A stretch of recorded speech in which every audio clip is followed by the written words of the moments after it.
kind of look alike. You know what I mean? Cool. You kind of look alike. Cool. So, I mean, I definitely wouldn't see it as an insult if anyone told me that I looked like John Flismus, because I do think he is a fairly good-looking man. However, I am taller. I think it needs to be noted. You I am might be taller. You and might be less taller. tattoos, which, yeah. That's... I don't know, is that a good thing or a bad thing? It depends on your perspective. I don't know. Because some people like tattoos. I'm with you. I like the idea in theory, but for have some you got reason, tattoos? no, not well, one. well, you know what? I'm going to really start, because, I mean, there's no even point in clapping. My brother will decide which part we start with. Cool. But Deep Fried Man, a.k.a. Daniel Friedman. Yes, sir. Welcome to the Thought Lab podcast. Thank you. Thanks for having me. And it was at this point that I wanted you to pull out the guitar and go, junk, junk, junk. Go do it. Oh, my word. Go grab it. Go grab it. The desk moves. It's on wheels. Oh, my God. This is amazing. I'm going to just keep my guitar for the whole time. Put your guitar right. It might be out of tune, guys. Right over there. Guys, it might be out of tune because I just took it out of my car and it's quite hot. But in any event... Ooh, Sorry, let's do it again. It is out of tune. Daniel Friedman. A.K.A. Deep Fried... Oh, wait. Did I miss the cue? Daniel Friedman, A.K.A. Deep Fried Man. Welcome to the Thought Lab podcast. Thank you. Yes! Oh, There we go. I thought that was amazing. It's like a theme song. Yeah, we could actually do something with that. Like a kind of If you're going to get into Mexican-style that, theme song. I want 50% royalties. Because I was your muse. But if it... Wait, if hold on. it- There's a lot of things it I want to would be called in my the life, intro but on muse... your own podcast. So My why would you need royalties of the intro on your own podcast? And also, it's a podcast. Do you guys make money from this thing? Do you know how much money I make? None of it. None of it. That's what Because happens podcast, that's the thing. It's when you're that's what happens when you're an up and coming. Do you know? But do you know what it is? It's the democratization of media. So as in, everyone can make their own stuff now. You're on YouTube, you're on this, you're on that, and which is great. But the other thing is that also means that there's a huge volume of stuff, which means that for podcasts, I think there's maybe like very few people around the world who make actual money from it. Even, Mark Maron is a comedian from America who was very underrated for a long time and not very well known. But then he started a podcast in his basement and just started interviewing his comedian friends, and it just started taking off. It's WTF with Mark Maron, and he's interviewed Obama on it. So it got to the point, he started with comedians, he got to the point where he was interviewing like big rock stars, and even Obama came to his basement, and it was still in his basement. So Obama comes and like sits with him in his basement for an hour. So I think, but even then, I'm not sure if he made money directly. I think what probably happened, just carry on. I'll just move you a bit. That's what I said. It's a podcast. I quite like the new rolly chairs, right? Like, Me too. I'm a bit scared of the rolly desk. The rolly desk, yeah. So I don't know if he made money directly. I mean, obviously there's advertising after a while. It's advertising, it's sponsorship. Yeah. But also now he got a role on Glow, which is this Netflix series. So at this point, he's now getting big roles. Big roles, So the thing about the media is, and like you said, it is the democratization of media. And here's the thing. If it's shit, it's going nowhere. If it's good, it's going to rise. But you say that, but yet I have seen some extremely good stuff being very underrated online. It's very much like, it's hard to... What you find is that, and this applies because since I've been back to journalism, because I was a journalist way before I was a comedian. That's right. And then this year I've become one again. and what I've noticed is that the factor in what makes something very popular isn't always quality so much as there's something about it that people just respond to. So, that's it. So you can have something on YouTube which is shot on someone's camera very badly, which gets 50 million views. Correct. And then you can have something that you do in a green screen in a studio very professionally, and which is good, which just doesn't get the same amount, which gets maybe 2,000 views because it doesn't tap into what people want at that time. And that's something that's quite sad to note as a journalist, because we are online, so our stuff is judged by numbers, and so we need our numbers to be up. And there's certain content, but also there's certain content which people want to click on, and it's not always what you want to report on. So, everyone always says, why does Malema get so much airtime in the media? The reason why is because people read it. Yes. No one clicks on stuff on our website more than when we report on what Malema's just said. So the fact of the matter is, Yeah, because you listen. Yeah. If you didn't listen, he wouldn't get the, yeah. But yeah, no, exactly. So it's like hard to say where it begins and where it ends, because it is true that, like the EFF, whatever happens in the next elections, currently they have 6% of the vote. Mm-hmm. And if you judge that, I'm sure it will be a lot more after 2019, but if you judge 6% of the vote compared to the amount of headline space they get, they get a very huge amount of coverage in the media, and it's that same, it's that same. How much of it is based on people who support him, and how much is based on people who hate him? I don't know, because that's also the thing. Like, it's often the sense of like outrage of like, what did he say now? Which in America, the media has gone crazy with on Trump, obviously. Trump's the perfect example. Yeah. Somebody like Conor McGregor, the UFC fighter. Oh yeah, he's the perfect example. Oh yeah. I'm going to watch him fight. He knows, but I'm going to watch him fight Khabib now because I want to see him lose. Yeah. It's that sort of like you love to hate him kind of thing. Yeah. No. Like, I just hate him. Like, I don't think my views on Trump are any different to anyone else's, or in terms of the mainstream. I'm not very right wing. I'm more to the left. But that said, even I, as someone who's a lefty, sometimes look at the US media and I'm like, come on, guys. It's like every time he lifts a finger, it's now suddenly, it's like this massive distraction. I think so. Yeah, put it right there. Is it going to look good on the shot? Well, who cares? I care. Bam. Production values are very important. But it's real, right? It is. Everybody knows my podcast is real. Thing. Okay, nice. Yeah. That's another thing that you can't tell. It's like sometimes being too polished on the internet is seen as a bad thing. People like that sense of like authenticity. Realness. Yeah. Look, I just decided that come hell or high water, I'm going to have fun. Yeah. Right. No, that's true. And I want to get good messages out there, and I want to speak to great people. And I mean, I mentioned quite a lot, but Brandon Orette, of course, the South African actor. First time I had him on the podcast, while we were talking, he just went off and went to the toilet. Yeah. And that was that. And what are you going to do about it? That's real.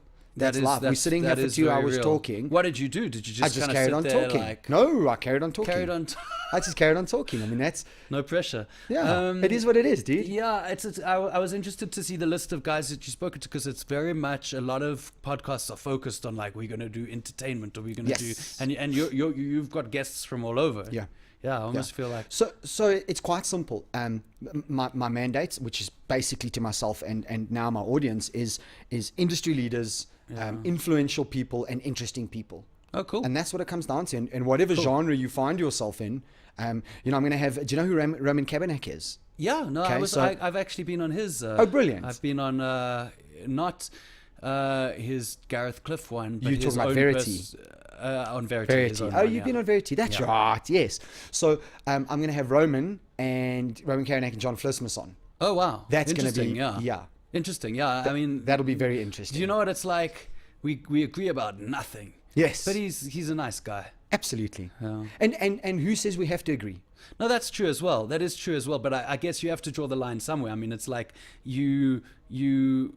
there's, I mean, if you take that too far, then like suddenly you're then it's confrontational. No, I'm not saying that. I'm just saying like you have to decide who you don't agree with to the point of not wanting to associate with them, because next thing it's going to be like you could have a serial killer and like, hi, look, today we talk, a lot of the people that you've killed I've personally disagreed with, but however I respect your right to kill those people. Obviously I'm not comparing Roman Cabanac to a serial killer. Roman, you're not a serial killer. I think the thing about me is that I don't, despite my views being very far to the left, I don't share that whole thing of wanting to be outraged and wanting to hate people based on their views. I mean, like, I haven't met Ernst Roots from Afriforum, and although I disagree with absolutely everything that he says, I'm sure that, he's a nice guy with a wife and family. He goes home at night. Sure. You know what I mean? It's like this. I definitely think this whole idea of that people who have different views to you, because the thing is, sometimes the views are so different that it's very incompatible in terms of what the two people believe. But you must never lose sight of the fact that person is, a person who.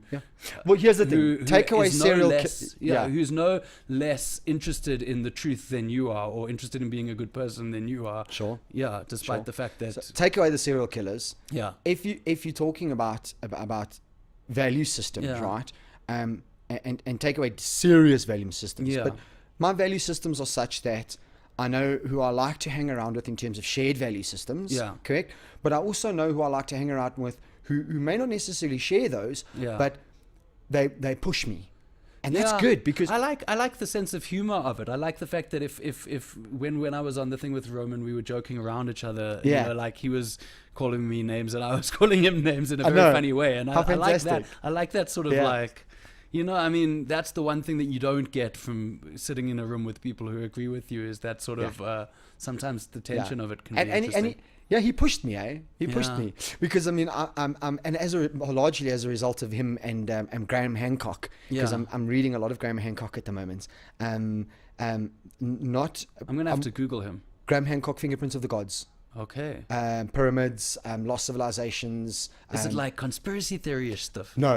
Is it like kind of the aliens came down and they? No, absolutely not. It's just checking. It's ancient civilizations. Which is cool too. Yeah, in search of ancient civilizations. I once had a therapist, and I stopped going to him because I would go there to talk about my issues, and he would turn the conversation halfway through into being about the aliens that came down to the earth and this and that conspiracy theory. And what? He would and this was someone you were paying? Yeah, that's why. I was like, that's just cost me 100 rand. Your 10-minute your 10-minute alien. The aliens, yeah. Do you think they're aliens? You know, I'm not very conspiracy theory-ish. I have friends who are. Okay, take away conspiracy theory, because I hate conspiracy theory. But statistically speaking, do you think there could be aliens? Not are they visiting us and anal probing us? The idea that if there's sort of tenable life on Earth, there's probably life somewhere else in the galaxy because it's so infinitely huge. Yeah, I would not dispute that. I think it's more that idea of like anal probe. But some of them are the president, you know, like the president's one, and then so that's David Icke. And then that sort of thing. He says all the monarchs and the presidents are lizards. That's right. Like that's kind of where I draw the line. And I mean, you know, there are sort of things where sometimes you think, hey, wait a second, like in terms of like how did human beings manage to create the pyramids? Yeah. But then you think about it, and I'm the kind of person who would probably come to the conclusion that the reason why human beings managed to create the pyramid is because they had lots of people standing over them saying that if you don't do this, we will kill you. You'll die. Which is quite a motivator. Yes. So, so I mean, I think... I think I would rather go for that as a theory than the fact that there must have been aliens that came down. But who knows? Maybe I'm wrong. Well, there's someone who once told me that they believe that, you know, there's the missing link, you know. There were allegedly monkeys and then people. And if you believe that, then there was this missing link in between. And that could be like aliens. That like human beings are the love child of aliens and monkeys. That's what some people believe. Okay. And you know what I just realized is you could just edit that clip and put it on YouTube and it would sound like I believe. Yes. But who knows? Daniel, challenge accepted. No, I would never. But do you know what? I like I like the right that a person has to say I don't know. Yes, I agree wholeheartedly. I think a lot of people don't use that right enough, myself included. I think like people say to me, you know, on certain things, especially when it comes to religion, a lot of the time my answer is just I don't know. Yeah. That's the kind of thing that as a little person, as a little half monkey, half alien, love child, that might be beyond your comprehension. And I think you know, I think the people often get called fence sitters. You know, like you need on certain things you expected to choose a side or to decide what you believe and stuff like that. And I really believe in a human being's right to say, I'm actually just stepping out of this one. Look, in a lot of instances, I'm very consciously a fence sitter because I like facts and I like science. Oh, so to kind of step back and wait until you've seen all the info. And until then, you know, I don't need to do anything. It's just as simple as that. Yeah. And on what you've just said, something that I've been really good at lately, or getting very good at, or consciously practicing, is the very powerful 2-letter word called no. So would you like I'm very bad at that. Would you like to go here, there? No. I'm kind of the opposite. Like, would you like to stand on a busy road while people throw feces at you? Like that sort of thing. Like then I'm like, yes. And then seconds later, I'm like, damn it. I shouldn't have said yes to that. No. And then I have to either like go through with it or have to try and weasel my way out. So in the big 5 personality trait, it's called agreeableness, right? Or people pleasing. Yeah. And I've suffered from it my whole life, and I'm consciously working very, very hard to get to the point where I'm just going, no. Yeah, no, I feel Would you like that. a drink? No, I actually don't want to drink. I feel you on that. No, but just have Although, one. except that specific example is probably something I would never say no to. But I'm getting good at it. I'm getting really good at it. No. But I mean, I just never don't want to drink. How old are you, Daniel? I'm 37. 37. Okay, Yeah. 37 as well. Out, yeah. And I mean, We're old, man. Huh? We're old, boo. Yeah. Old as balls. Mm. I'm with you. Yeah, we're gonna be 40 soon. I know, and then we might as well just get in a wheelchair with a Zimmer frame. No, it's not even remotely that bad, right? No, but it's hard for me because I'm like quite a childish person. A lot of people tell me that. My wife, particularly, all the time tells me that. And I always grew up. I was always a part of youth culture. All of my identity when I was young came from being youth. Like when I was in high school, my identity came from being a kid. When I was in varsity, my identity came from being like a young adult, because a lot of like subculture goes along with that of like, going out and music and all of that sort of stuff, which is associated with youth. Sure. And for that reason, it's hard for me. A lot of people I know have aged more gracefully than me, because I think it's hard for me to consider the idea that like now I'm no longer the youth. Yeah. Because there's a side to me which is like, hey kids, so who are the new guys that we're listening to this month? Hey, it's lit fam, and then I'm like saying the words and stuff like that, and then like I just see this look on their face where they're like, dude, you don't just stop. Stop. And like that's the sad thing, is becoming that sort of like typical. It's almost like a Modern Family, Phil Dunphy, like the dad on Modern Family. Yes, it's that kind of archetype. It's that guy who just never really stopped trying to be cool. Yeah. But he's too old to be cool, and so everyone just always like, and I'm conscious of it, so I don't think I'm on his level, but there is an element to that to my personality. I mean, the fact is, you take this, what you said in terms of being a little bit childish, admittedly so, yeah. right? Or having childlike tendencies. Yeah. And now you try and reconcile with the fact that you're turning 38. Yeah, no, absolutely. And then and try and not make it like a like a depressing thing. I mean, I'm the people I used to look up to and think that I had my shit together. Yeah. I would say me too, but I think I'm the guy that people look up to and think, wow, that guy doesn't necessarily have his shit together. I think I surprise people by having my shit together more than they would expect. I like to think that about myself. Viewers of this podcast, it has come to my attention that recently there have been little noises coming from my phone. It is for that reason that I have made the decision to put this phone on silent, so that your viewing experience can be a more enjoyable one. So that's the part I'm going to cut out and put on YouTube, right? Nice. Oh my gosh.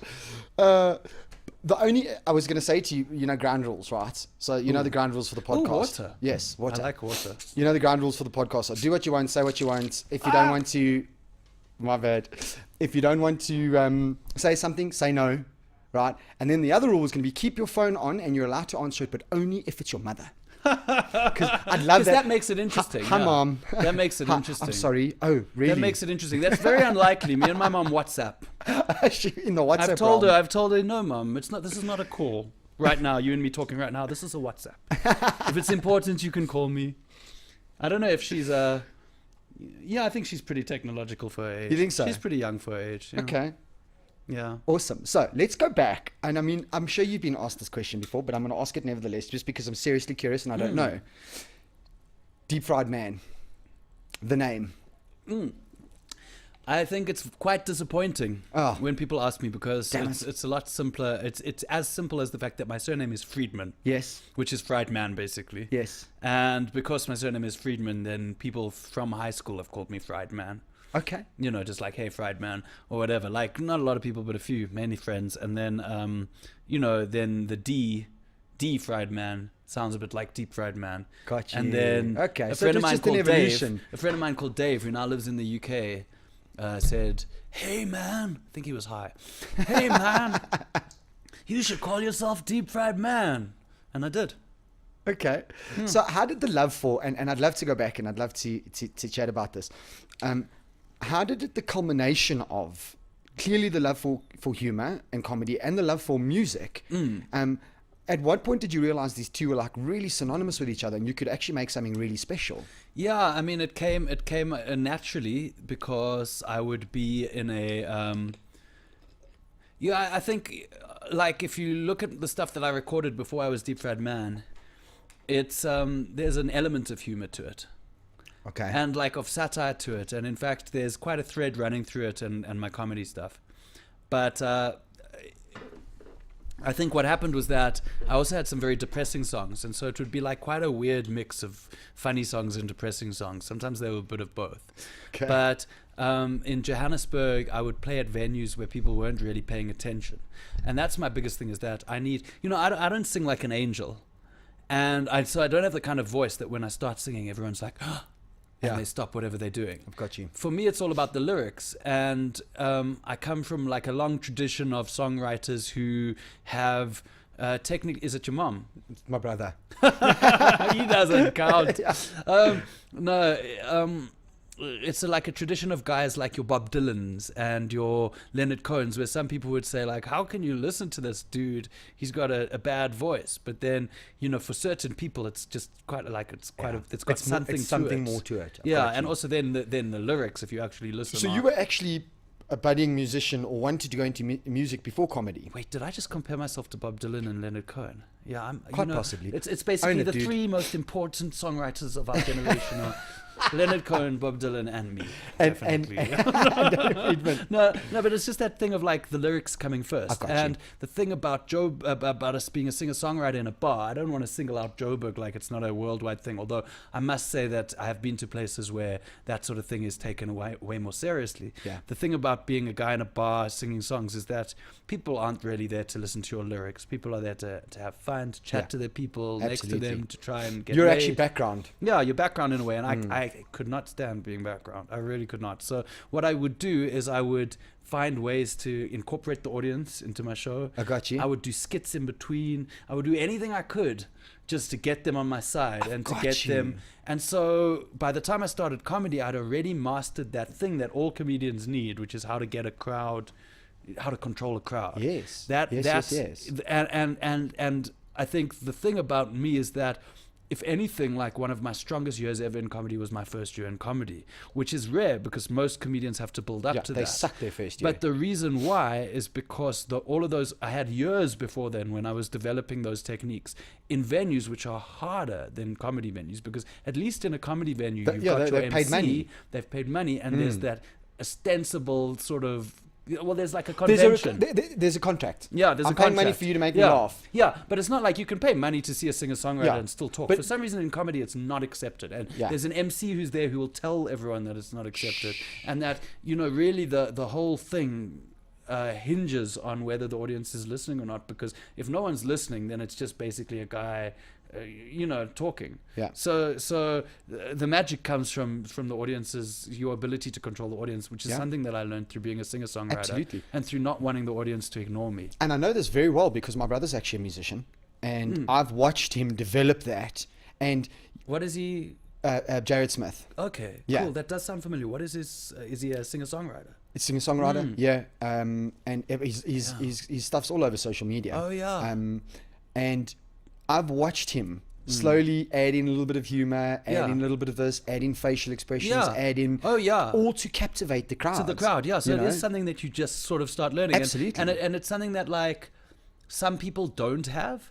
But the reason why some people don't have it is because there's something about their performance which makes people captivated anyway. Like, for instance, like there's certain people who are such legends in the world of like music with their voice that people will just shut up and listen to them naturally. That said, there are some very big legends who are known as like being like kind of quite hectic with their audience. Like, for instance, Abdullah Ibrahim is a massive jazz pianist from South Africa who he's very famous for like, someone got up and danced in like the second row and he was like, you sit down, I'm stopping my performance and I'm not carrying on until there's silence. And I think, like Lauryn Hill did that once, I think, as well.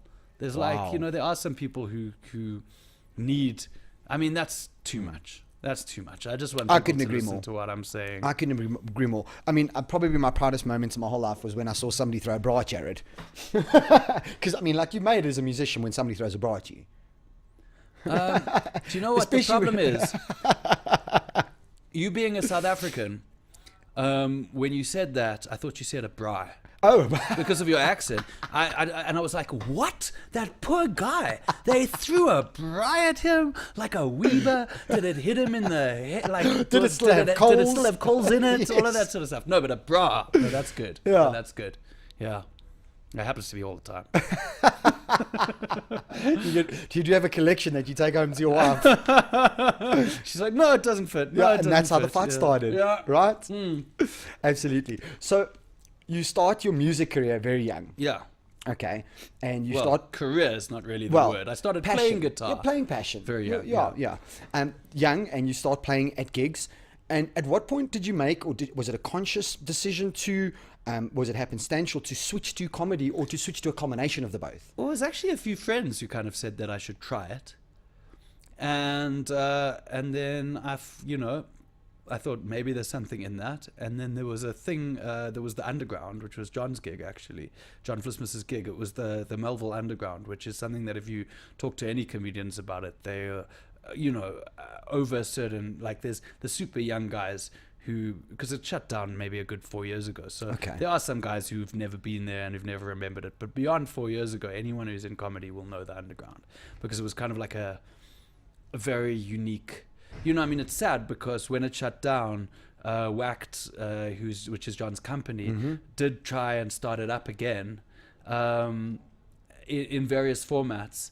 And there was just something about it. It's like nothing ever captured. And then even in the same venues, because what happened was it was at Cool Runnings Melville. Okay. And then Cool Runnings Melville became like another venue. Someone bought it and turned it into a very similar like vibe. Like they didn't even like paint or anything. Okay, it was like just a different name. Just a different name, exactly. Yeah. And for some reason it just didn't work in that venue. Really, it was almost like once it closed down, that spell that made it so magical, it was broken and it could never be captured again. And it's almost like you need to move on.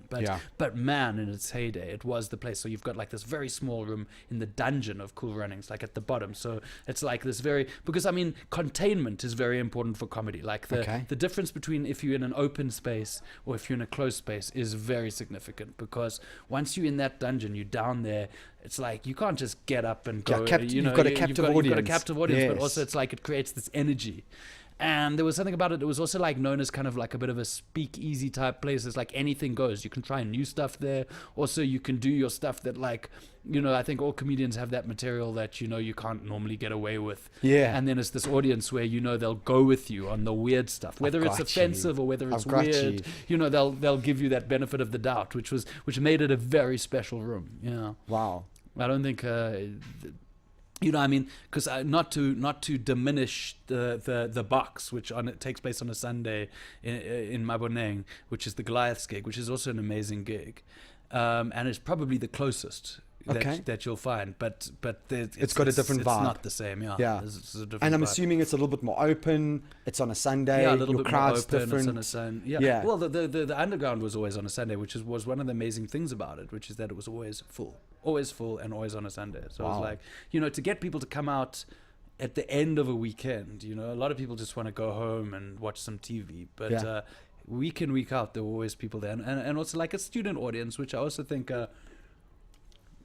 well, look, I saw a documentary recently about the student scene in America, and the idea that a student audience is open-minded is not necessarily the case these days. But certainly not in America. But I think, there's the sense, like, it's an interesting documentary. It's a Vice documentary, and it shows these guys, these like academics who book the comedian acts for campus, and they're like, no, our audience is very sensitive, so you can't say this, you can't say that, you can't say this, you can't say that. So it's very limiting. It's like guys like social justice warriors, yeah, I guess, yeah.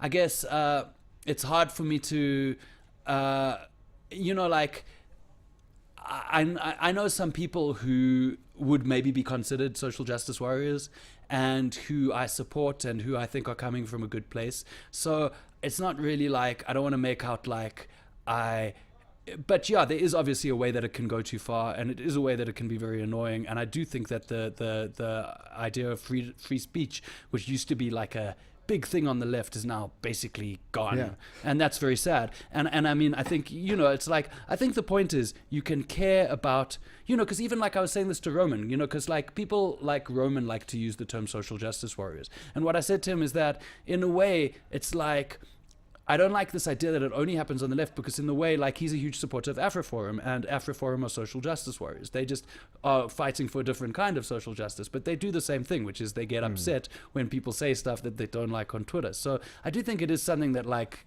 takes place on both sides of the spectrum, and I do think it's like the biggest thing that you shouldn't do is to stop looking inward in terms of that stuff. Yes. It's like, am I fighting with people on social media over politics too much? Outrage culture. Maybe I need to. Maybe am I getting too outraged? Yeah, I need to take a step back. I need to self-correct. And hopefully that's something that the world can do, because I do notice that, like, I think the millennial generation is known as being very, very uptight. Yes. And I see a bit of a change in the younger generation, because there's now a new generation who are currently in high school. They're going to be the new generation. Absolutely. And I do think that there's like 2 steps forward, 1 step back, 2 steps forward, 1 step back, 2 steps back, 1 step forward. There's always that give and take, that cyclical nature of stuff. But, like, you know, yeah, I mean, I think on one level, people mustn't lose their minds, people mustn't lose their sense of humor, and people mustn't lose their perspective. But on another level, the basic thing of the fact that it's worth fighting for a more equal world, I don't think should be lost either. So it's about finding a balance. No, I couldn't agree more. But this documentary is interesting because it shows it's like Chris Rock, Jerry Seinfeld, all of these kind of guys are no longer willing to perform on these campuses. At these platforms, You know, I mean, not like they need the money anyway, but it's like, it's this thing of like, it's, you know, I mean, because I'm someone who fights with woke people on Twitter who is on the left, which is interesting because normally it's a very clear divide between left and right. And for me, it's like, you know, like this guy was shouting at me because I criticized wokeness. But it was in the context of comedy. And what that person didn't understand is that I wasn't like, he commented as like, you just want the right to make racist jokes, blah, blah, blah. But the kind of people I was defending were people like Chris Rock, Sarah Silverman, comedians that I admire. Yeah. And when you look at their work, it doesn't come from a place of racism. It doesn't come from a place of bigotry. But I think it's important to remember that in comedy, there's an element of satire to it. And sometimes you as the audience need to make a difficult decision sometimes as to whether a person is saying something in their voice or in someone else's voice. But sometimes the best comedy is you saying, I am a type of person, you know, and you, like, my songs often go into character where if you take that stuff out of context, you're like, is this guy supporting, you know, sleeping with his girlfriend's sister, you know, or whatever. But it's like, you know, it's you know, the humor comes from the fact that that's a ridiculous sort of, it's the contrast of writing a love song to your girl about how you want to have sex with her sister, you know, that's interesting to me. So it's like, but that doesn't mean I'm busy having sex with my wife's sister or whatever. Exactly. But you see, here's the thing though, right? As a comedian, you do have an artistic license. I think she's left for overseas anyway, so. Damn, I missed out. I'm not going to say that because, you know, I mean, I would never of course give up my wife for anyone, least of all her sister. Janine, if you're watching this, I love you, baby. That's how the fight started. Yeah. I mean, that's a hard one. You know, you need that distance. It's like, what's funny about is that Janine will walk around the house sometimes humming my songs and say like, your lyrics get stuck in my head, and then I think about them, and they really disgust me. Yes, exactly. But I still sing it. But what I was saying though is you do have this artistic license, right? And you have this ability as a comedian to push the envelope. And I would say take away the ability, and I'd say you have the duty to push the envelope. Yeah. Because we need that, right? And I have the choice that if I don't like it, I don't have to go. Yeah. But what's bothering me at the moment, and something I'm grappling with in my own life, is the fact that I believe free speech should be there to the nth degree, but now you've got hate speech.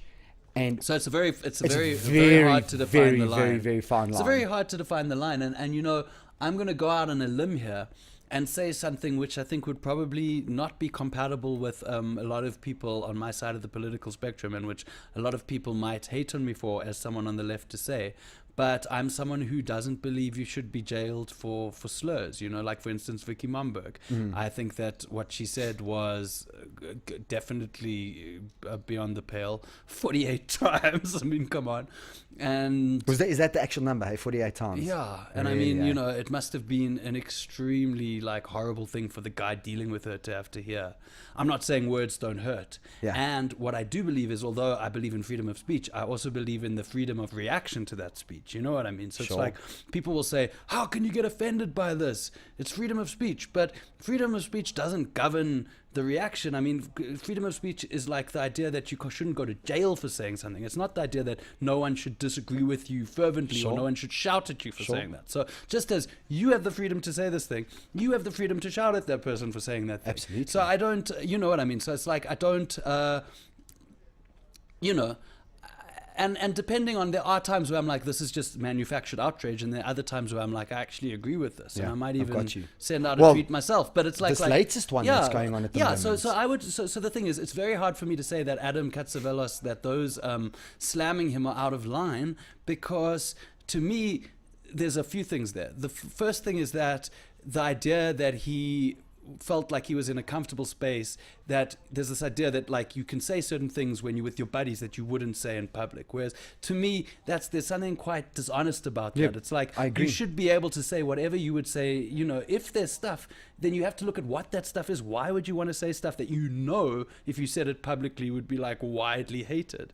So that's the first problem to me. The second problem is that it really is the kind of thing that it's like, so people obviously went on Twitter and they said, everyone's got this big outcry about this guy. What about Malema? What about Ngitama?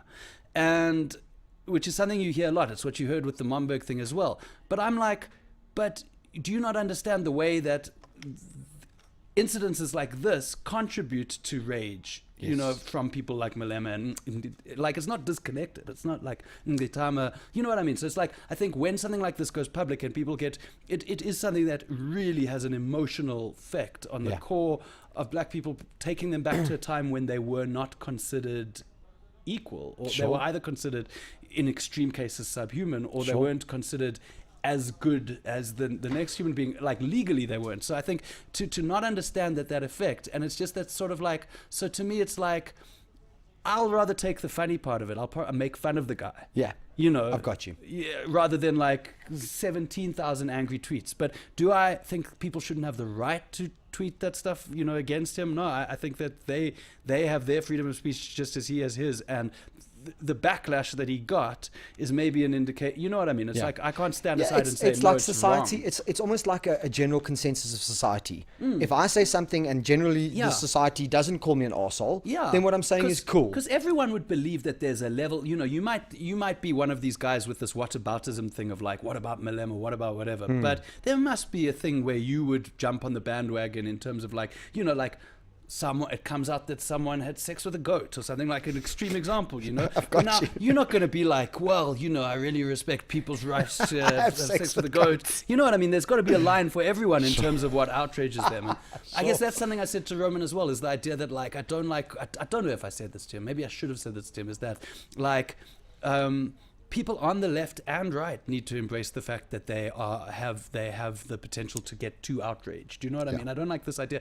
What I don't like is this characterization that it's just on the left. Yes, it's not mutually exclusive. But that said, I don't believe someone should go to jail for words just because, I'm a freedom of speech absolutist in a way, which is a weird thing to be on the left. But it is I personally don't feel you should be jailed for words, which is something that I think a lot of people I generally agree with would disagree with. Let me paint a hypothetical, and this is where it starts getting difficult for me. Okay, let's say for argument's sake we have somebody who is exceptionally influential.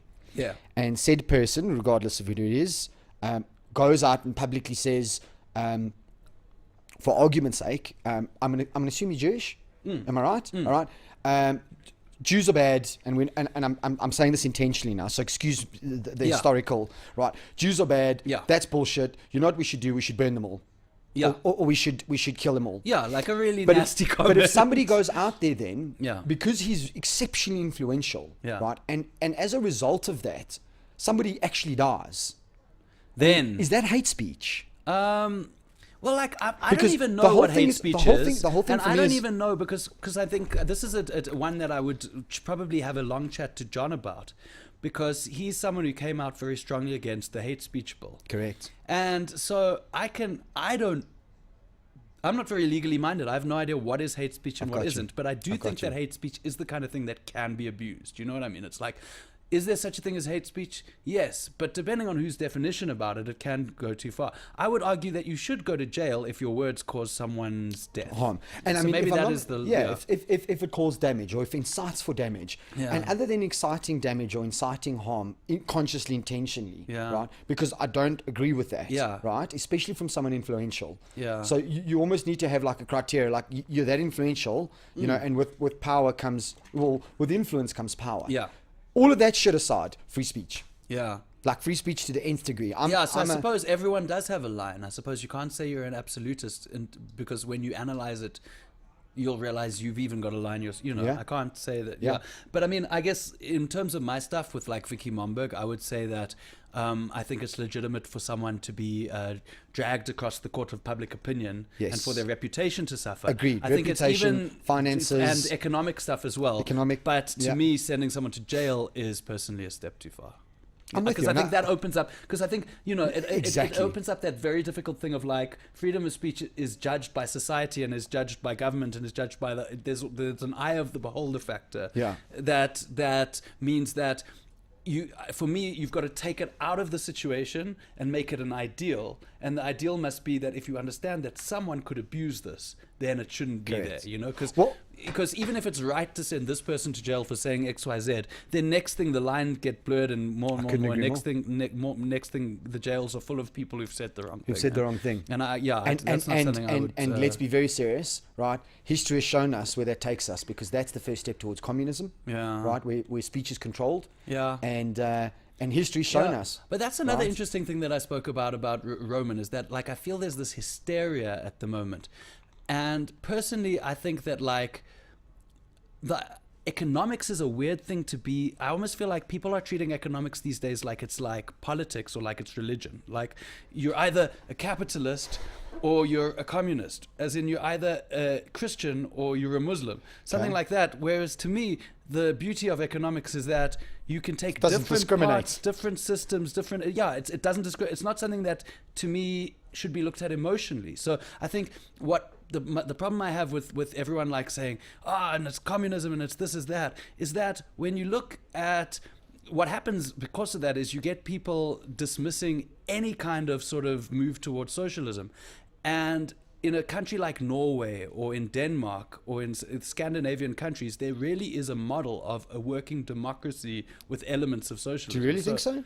I really do. I mean, Norway. Have you actually looked at the stats? Have you looked at what's happened in terms of equality? In terms of equality? Yeah. Well, what's happened in terms of equality in Norway? Well, especially your northern that whole northern bloc. I think the problem is I've seen guys comparing Venezuela to a socialist democracy, which is what the whole of Europe is, and I think that's just a completely disingenuous. I mean, the fact of the matter is, I would argue Norway works on a level that maybe even the US doesn't. I mean, but what stats are you talking about? So what's happened is obviously there was a massive drive towards equality. Okay. So the drive started many years ago.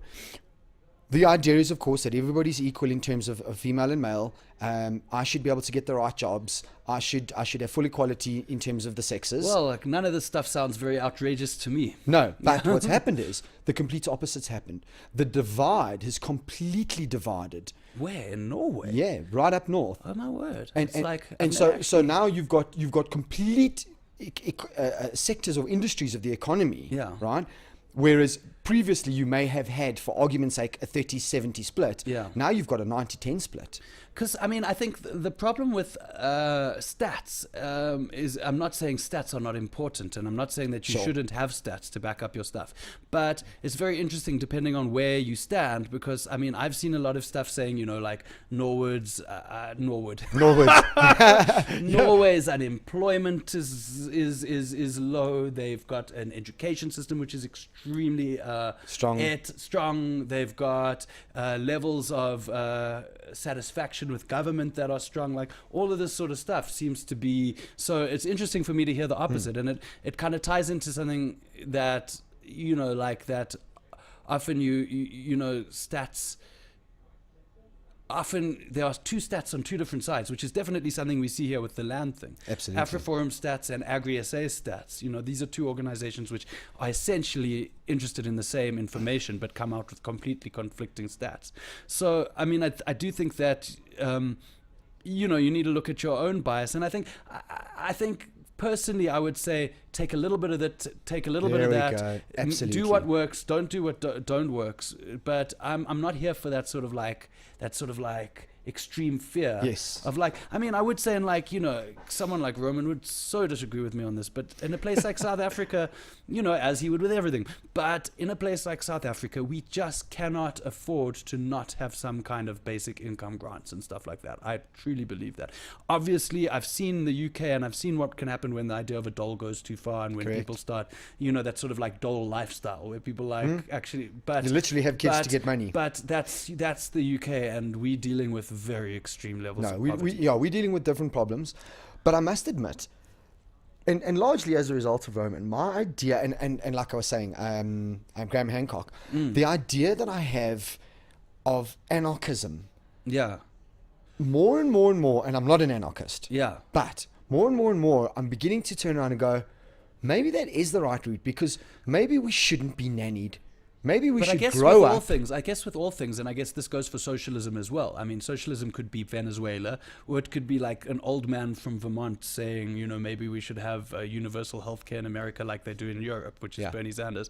That's two very different things. They're not even Massively on the same so. map. No. And it's the same with anarchism. I mean, like anarchism can be a very, very different thing depending on whose view of it you subscribe. So my view of my anarchistic state would be the idea that we need to start becoming responsible and accountable for ourselves. We need to take responsibility for ourselves. Responsibility we need to stand up. A good thing. Absolutely. And I think, the idea of agency, the idea of like you need to trust that all people have agency, and that you can't have a situation where you are fighting on someone's behalf like they don't have a voice. You know what I'm saying? And I think that often comes out of the left going too far into wokeness. You've got people getting outraged over stuff that's not even their issue. You know what I mean? And absolutely. you have to trust a human being to be able to be able, that idea of like you've got agency, and at the end of the day, I think, do you know what I think? I think we need, I've said this before on my podcast, so I'll change it up, right? Not a comet, because what a comet would do is just basically kill the whole world if it was big enough, right? So that sucks. But we need a complete calamity. And what the example I usually give is, I really think we do need aliens landing. You sound like an evil genius right now. You're like what the guy from the Batman movie.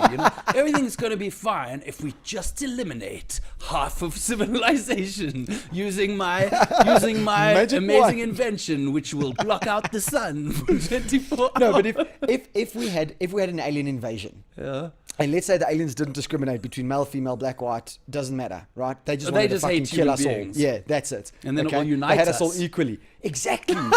Because let me tell you what we'd have. But at what cost? But let me tell you what we'd have. We wouldn't have first world problems. And I think this idea of us sweating these small things and outrage culture and is because we don't have real life fucking problems. I would disagree with you there, because I would say that although it's not a good thing to be this constant expression of first world problems, constantly whining about small things, it's great to have that luxury. I mean, it's better than the alternative, which is you're whining about the fact that you're dying or you working in a sweatshop for 8 hours a day. We are so fortunate right now, don't you think, Daniel?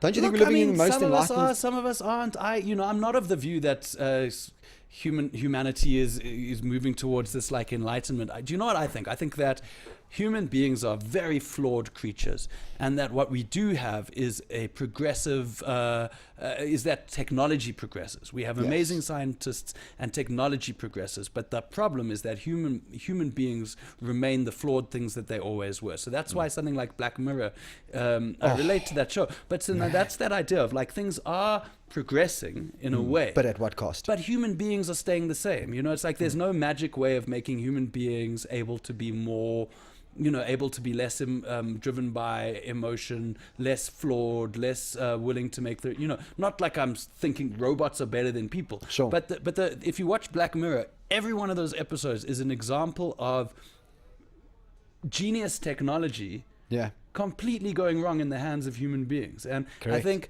so I'm not someone who really believes that the world is getting more and more perfect. I think unless human beings were to become less intrinsically selfish, which we all are, I think there is always going to be an element of inequality. But that said, if there is going to be slowly but surely less and less and less and less until it gets, I don't think it will ever go away. No, but there's obviously, no utopia. the less, the better. Yeah. And, I think one thing that someone I know who has Finnish roots once said to me was very interesting is he said, I back in Finland, people, there's a lot of like sort of cultural friction.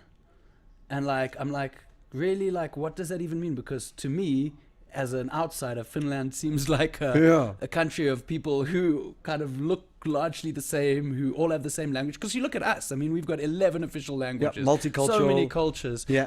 Whereas you look at somewhere like Finland, and you're like, that place seems very, what would the word be? Homogenous to me. Okay. And most people are like the same in terms of culture, but he said no, like it's like down to small things like language, or like these people speak this language, these people speak that language, these people have this Finnish heritage and that Finnish heritage, and these people are the stereotype is that they're taller, and these people are, you know what I mean? So it's I do think that you must never underestimate the natural human desire to discriminate. Yeah, discriminate, differentiate. And I don't think that would be something that would go away. Like if we were all suddenly identically the same, I think we'd find some other way. Yes, if we were all exactly the same, if we all looked the same, spoke the same, and all were in part of the same culture. But you were born on Wednesday. Yeah, there would be something like that. Exactly. Oh, these Wednesday people, these Wednesday man. People. Oh, man, I was out last night. The whole place was just full of Wednesdays. But I'll tell you what. Jeez, those guys. There are a couple of very Monday people. Monday people. Those are the worst. That was the worst. Yeah. Yeah, and then having said that, the complete opposite, Friday people would be the second worst. Yeah, Friday people running always around. so happy. Jeez, can you guys never take anything seriously? I'm a Friday. What can I say?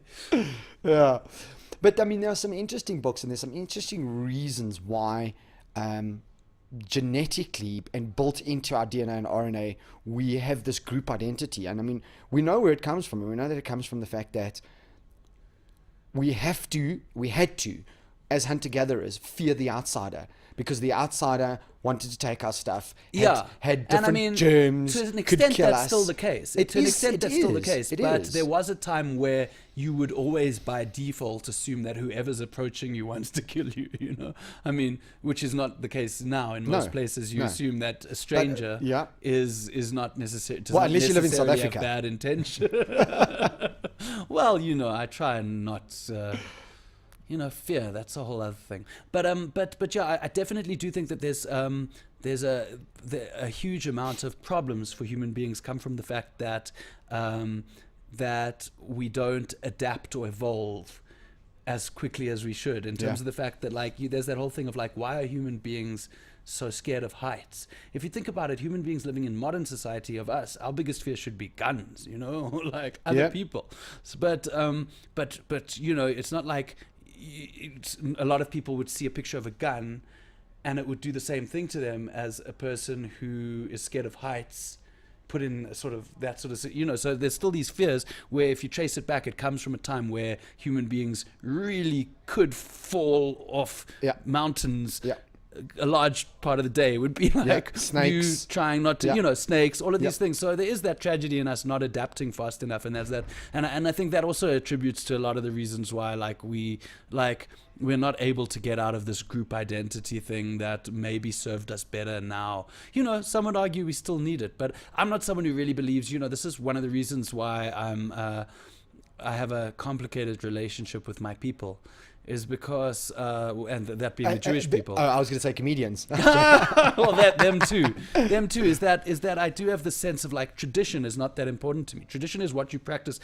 You know what I mean? It's this whole sense of like a lot of Jews, religious Jews, have this fear of like assimilation, a fear of change. You know, this idea of like don't marry a non-Jew because then you're watering down the Jewish faith until it won't exist anymore.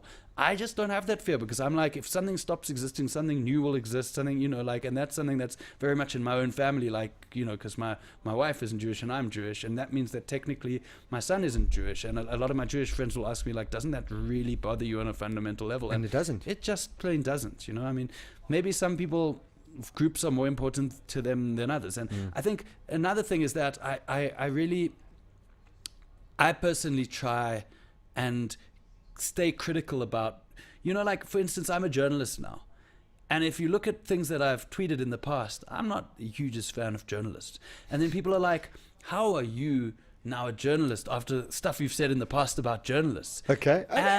And I'm like, because I still feel the same way. Just because I am one doesn't mean that I still... Because I think there's a huge misconception about how journalists, you know... I think the people's disappointment in journalists comes from this idea that journalists should all be these, like, upright people who have at their core this desire to... Integrity and all of that stuff. And I mean, that stuff is important, but if you look at most journalism, it's driven by numbers. And because it's driven by numbers, there is an element of mercenariness to it. And I would rather be transparent about that and honest about that than someone who's like, all I want is the truth. I've got you. But then how come you've got every time Somizi, you know, like, why is that on your front page of your publication? I've got you. It's hardly like a important issue to do with the truth. And it's because, so it's like, just because I'm a journalist doesn't mean I stop being critical of journalists. Just because I'm a comedian, and this is another thing, because the comedians get annoyed with me because it is kind of like a bit cultish comedy. It's like, it's a kind of brotherhood. Everything's cultish. Yeah, but it's like it's a bit of a brotherhood. So there's this idea of like, don't criticize it. And I suppose that's something I feel a lot, being someone who, you know, it's a semi-well-known thing about me that I like to smoke marijuana, and because of that, you know, I've often gotten involved in, like, you know, like I play at the 420 events and that sort of stuff. Sure. And then, like, if I tweet something that's like, I might make fun of stoners, you know, and then stoners will be like, but you're supposed to be one of us. You're supposed to be one of us. And it's that sense of like, you must never lose that sense of being able to poke fun at yourself. If you do lose that sense, then it becomes just about making fun of people who are different to you. And I don't, you know, and it's like, it's the same thing with advertising. I've said some vicious things about advertising, and when I was I've considered going into, you know, I had a meeting at a big ad agency where it could have led to me becoming a creative director. It didn't happen, but now the idea is that, like, if I did become one, does that mean now I suddenly have to change my views and say, like, well, advertising is an amazing industry? No, I still don't think you dare say anything bad about it. I still think it's still full of cuck. You know what I mean? So it's just because I am something doesn't mean that I can't see it as being full of cuck. I agree wholeheartedly. I think that nothing good ever comes from the sense of like, I'm so deep into this club that I'm not willing to entertain any criticism. But don't you think that that's like 90% of the human... It is really, and it is. But I mean, really. it is, and everybody's... That's why it's such a healthy thing to try and interrogate, you know. It's a healthy thing to, because it is. I mean, that's what I tweeted. I tweeted the other day, like, South African discourse is basically biased people shouting at other biased people about being biased. Exactly. And then after I tweeted it, I was like, actually, that's global discourse. And I actually responded, and I replied to my own tweet. Actually, it's global discourse. And then you liked your own tweet. And then of course I did. Of course I did. But if you think about it printed this out way, right? and framed it. So I coach Brazilian Jiu-Jitsu. Wow. Yes. Is that like, I know it's not like the one where you dance. No, the capoeira. Capoeira. Yeah. That's capoeira. Yeah. Brazilian Jiu-Jitsu. Have you watched UFC? Is it televised? You mean live? Have I watched UFC? Have you watched any UFC? No. Extreme Fighting Championship. No, have you watched any UFC? No. It makes me uncomfortable. So you've never watched any cage fighting? Each other, you know? Okay. I mean, I would go there out of interest. Okay, but you haven't watched any. Maybe I should. No, I've never. When the guys take the fight to the ground, there's a series of holds and locks and choke holds and control positions, right? And that's Brazilian Jiu-Jitsu. Okay. All right. So I've been doing Brazilian Jiu-Jitsu many, many, many years. Okay. 13 and a half years. Okay. And I see it with my students, and I see it with everybody I know in Jiu-Jitsu. When they first get into it, man, it is, and I admit it's like a religion. It's like a cult. Yeah, it's like 100%. A cult, yeah. And everything else is shit. Yeah. And everything else is terrible. And I think that can apply to anything. It can apply to martial arts, yoga. It can apply to any kind of fitness stuff, CrossFit. Any kind of dietary stuff. Exactly. Yeah, absolutely. And, do you know how somebody's a vegan? Because they'll tell you. Exactly. Yeah, of course, that's the thing. Yeah. Exactly. And but I think what happens is, and my point is, I think what happens is, the longer you are in something, the more you realize how there are flaws in it. Yeah, not unimportant, but really, who gives a fuck? Yeah. If that guy wants to go and do something else, let him do something else. Yeah. But it's when we get into something, because the strongest CrossFitter is somebody who's just been doing CrossFit for 3 or 4 months. Yeah. Strongest. Yeah. So that's sort of like that sort of new convert sort of feeling. There we go. Yeah. That's it. Yeah. Drink this. End of the day. Yeah. We all die. Yeah. Go for it. Is that like that guy? Like, what's the Jonestown Massacre? Yeah, the Jonestown, yeah. Everyone drank that stuff. And have you seen the Wild Wild Country? The documentary on Netflix. No, I started watching it. Man. Have you watched all of it? And just so interesting, because it's that same thing of like, you've got people who are willing to kill for this cult. Yeah. But what is interesting about it is a sweet kind of cult which comes from quite a nice place in a way. It's like all about having as much sex as it's like a kind of like, there's a lot to kind of be appealing about it. It's like, it's not one of those cults where you're not allowed to drink or like, sure. It's kind of like there's a lot of it. The Bhagwan, he's like the cult leader, and he's like all about kind of personal freedom and stuff like that. It's like, there were parts of it where I was like, whoa, I'm signing up tomorrow. And then I had to take a step back and think, no, wait a second, this is a cult. That we're going to die. Perhaps I shouldn't. Yeah. Well, they didn't, luckily. That wasn't one of the death cults. No, they weren't a death cult. Yeah. Oh, really? Yeah, I think their biggest thing was that, I think what makes it so interesting is that it's now something that very few people before the documentary remembered. But in the time in the 80s, it was a huge part of the American news cycle because basically they were at war with their county. Where was it? Was it Colorado? No, where is it? Oregon. Oh, was it Oregon? Yeah, I think it was Oregon. Yeah, and it was Oregon. Yeah, and then they were at huge war with their entire sort of state and it was this hugely divisive issue of like, should these guys be left to their own devices? No, they're changing our way of life. That whole thing. So it was like, that was the one thing that was important, and then it led to like, I think what happened is that they were initially like straight hippies in terms of like being passive into passive resistance and no violence and stuff like that. Pacifist. Yeah, I think they started out as being more pacifist, but then the Bhagwan did not believe in pacifism. He actually taught them that if someone challenges your way, or if someone threatens your way of life, you must fight back. So they almost became like, they had an armed militia. Little militant. Yeah, they had an armed militia. So they like had guys walking around with guns in the area and stuff like that. And it kind of like is this very weird disconnection between this peace and love cult that they're trying to be and this militant side. Yeah. And then it culminated in a huge court battle and in the biggest case to date, I think to date, or maybe at the time of what they call biological warfare, which is what happened was that like biological terrorism, which is what happened is that they food poisoned a bunch of restaurants. So they developed this. They had like a lab there on their farm, and then they developed this stuff. Some mad fucking scientist. And then like they would go and then they would like put a little bit on a buffet, and then all these people across America got like salmonella and horribly sick and stuff like that. So I think that's what made it so interesting. I mean, it's not on the level of like Jonestown Massacre where hundreds of people died. Sure. But man, if you watch it, it's like. But it could have gone pear-shaped. I started watching it all about 5 minutes. Got sidetracked, stopped watching it, and I just haven't been back to it. But it's actually saved on my list. God, it's a lot going on in there. But it just goes to show you how people want something to believe. Yeah. That's it. And whether it is CrossFit, whether it's Brazilian Jiu-Jitsu, whether it's comedians, we want to be part of a group inherently. Yeah. Yeah, I mean, it's hard because what's hard is with comedians, it's like a group of people who are full of shit and who are bad at being part of a group. So it's an interesting dynamic, you know, like, 'cause I don't think any of us are like big group activity people. You've got a very small amount of comedians who you'll find like adhering to, you know, like it happens, but you don't get many comedians, I would say, who are either very religious or into an extreme dietary thing or any of that sort of stuff. Like I find that we are often quite, we people who are quite, because we make fun of things, we are able to look at things from a very kind of sort of jaded perspective, and that stops you from being able to be like a big joiner or become a big convert or into anything. But yet comedy in a way is our kind of cult. You're a journalist and a comedian.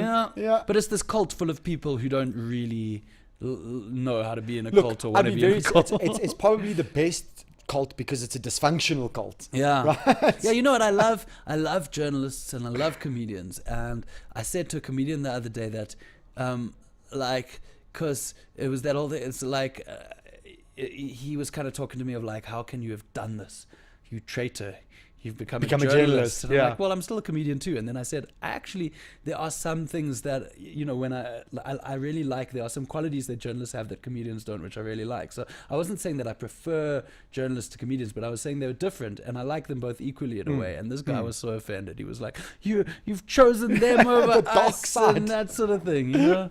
But it's like, what I do like about journalists, which is what comedians don't have, is that journalists have this complete and utter, you know, we deal with so much, anything bad that happens, it's my job to know about it. Okay. You know?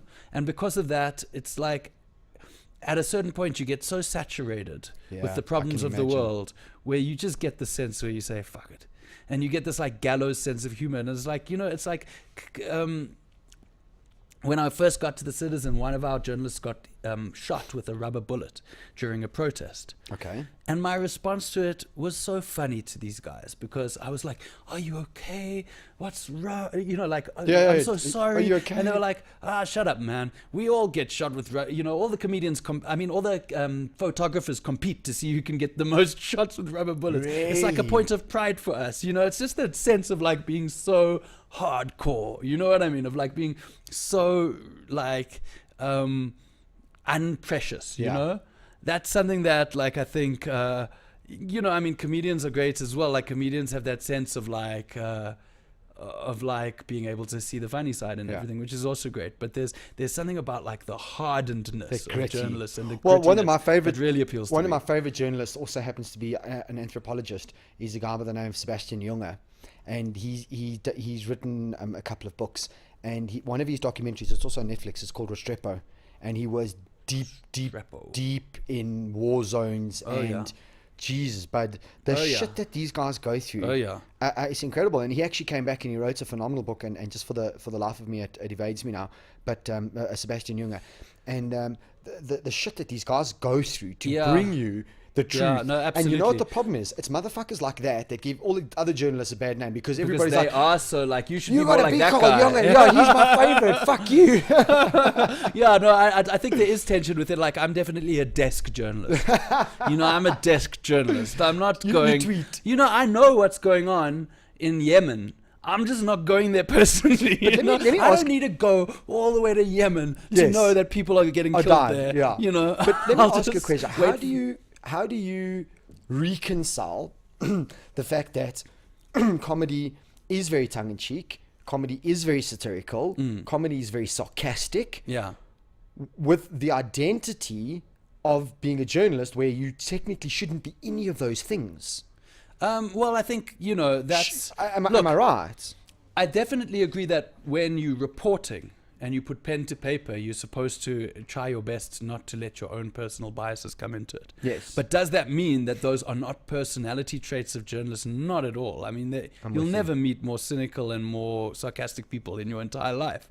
Like, they just don't channel it in, you know, it's like, it's not always ending up on the page. Sometimes it can, like when you do an opinion piece. Sure. Now, that's a journalist's outlet for that sort of thing. Got you. So, but for the most part, just because our report is supposed to be objective doesn't mean that, like, as soon as we press publish, we're not joking about it to the person next to us. Got you. Next to us. And got you. I mean, yeah, I've never met people who make more inappropriate jokes than journalists. Oh, so it's good for your comedy career. I think so. Can I use that? I think so, and a lot of journalists are very funny as well. Yeah. Look, and I mean, at the end of the day, when we talk about journalism, we talk about fake news, we talk about the state of media today, and really what it is it's by its nature clickbaity, by its nature, because of the consumers, right? Yeah. But also, having said that, it's entirely my decision whether or not I want to actually read journalism. Yeah. You know, I hardly listen to any radio. I only listen to podcasts. Yeah. I don't watch television. I watch Netflix. Yeah, you've got to be I've just completely disconnected. And there are certain news outlets that I'll read. Yeah. And there are certain I won't. And I think that's the right that people have to like choose that stuff. That's it. I have the right to do that. But Huffington Post is a perfect example. I've never loved Huffington Post, and I've always thought they're fucking full of bullshit. Right, and that's my own opinion. Now you don't even have the potential to see their stuff because they have closed down. Exactly.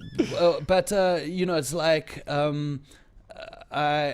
there's a balance that's needed, because as a journalist, I can't honestly say to you that our publication is clickbait free, because we also worried about clicks. Yeah, you're worried about how to make money. But then I look at certain publications and I'm like, whoa, we're actually not that bad at all, because some take it to an extreme. Absolutely. And so for us, it's about balance, and also it's about the fact that like there's so much content on our site, so it's about that balance between what people we know will want to read and what's important information that so needs you were to the be citizen. There. Yeah. Yeah. And I mean, it is. So there's news for the sake of news, and then there's news that needs to be said. Yeah. You know, you can't fill up any time. Yeah, well, what it is that like you're reporting about politics, but you're trying to find that little bit of a gossipy angle, because what people love is when like, you know, did you hear what so-and-so said to so-and-so? That sort of angle. And you need to balance that with as much reports as possible of just, this is what's happening. Correct. This is what's said yesterday. Because like, for instance, you can have something in Parliament yesterday with Ramaphosa speaking in Parliament, and you can have like so many stories which are like Malema throws shade at Ramaphosa, my miner says this, you know what I mean, and that's coming from a clickbaity angle. But at the end of the day, as digital news editor, I really do feel like I also need to get up like a story of saying like, these are the important things that got said. These are the actual things. But I mean, at the end of the day, is it news that drove the consumer, or is it the consumers that drove news? And I mean, I can't answer that, but at the end of the day, clickbait works. That is, it is a tough one. It's like kind of like, we can't stop reporting on this stuff because it's what the people want. But exactly. Do the people only want it because it's what we're feeding? You know, it's that whole which came first type of thing. And here's the thing, right? Let's say you're not using these emotional motifs, right? Yeah. Somebody else is. And what will that do to your viewership? What will that do to your listenership? What will that do to your numbers? Yeah. And I mean, do you take the chance? You don't take the chance. I mean, we would take the chance of like experimenting with it. Have you heard the problem is we have experimented with it, and the conclusion we've come to is that it doesn't work. I mean, it's like, it's also, it depends. Like, for instance, certain papers, what we find is like our readership would probably lean more towards the DA than any other party. Okay. I don't support the DA, and we are sometimes critical of the DA, but I would say that would be like probably more the leaning of our publication compared to this one might be a more ANC publication, EFF publication. And the reason why I say that is because if we publish a lot of stuff about what's going wrong in the DA, it doesn't get a lot of clicks. But when we publish stuff about like what Malema said yesterday, we get a ton of clicks. So in other words, you can almost judge who people on a website support by who you don't cover. Yes. More than who you do cover. Yeah, because no one wants to read a story about how their favorite party is messing up. Everyone wants to read a story about how their least favorite party is messing up. Yeah. I've got you. And let me ask you, because it's actually something that I was trying to figure out the other day. Yeah. Of the major publications, where do let's say the top 3 or 4, where do they stand? Well, I mean, it's a complicated thing, because I think it's kind of like saying like, where do Jews stand on this issue? No, but I'm because saying because there's two things. There is a sort of like consensus, an overarching kind of sort of tendency towards this belief rather than that belief in a community such as the Jewish community, just as an example. Sure. But then there's also the fact that it's made up of individuals, all of which have very different views. And I think it's the same with media. It's like, for instance, IOL would be seen as a more government sympathetic paper, because I think I could be wrong. In fact, I don't want to actually name names, but I do think that there are owners of IOL who are seen as being sympathists towards the government. Okay. Obviously with something like unconfirmed. Yeah, like the SABC, it's a lot easier because that's the state, and so we obviously know. But I mean, it's complicated because a lot of people would label things like News 24 because and Citizen because of factors such as the fact that News 24 is owned by Naspers, is owned by Naspers, and Naspers had quite a big role in apartheid. In fact, they were even linked to the Broederbond. So for that reason, a lot of it's even legacy thinking. A lot of the far left among black people would like to say things about how News 24 is white monopoly capital. Yes. And we get the same thing because the Citizen was started as an apartheid paper. It was basically started as like the rah government NP paper. So historically there are these things, but then what complicates it is the fact that obviously now we are very much in a different climate. We're very much changed. We're very much, you know what I mean? So it's like, would some people perceive us as still having biases? Maybe, but when you're in our newsroom and you talk to people, it's like, and then there's the problem of we get slammed by the other side because we constantly get told that we're not we're not doing enough to report on farm murders, or the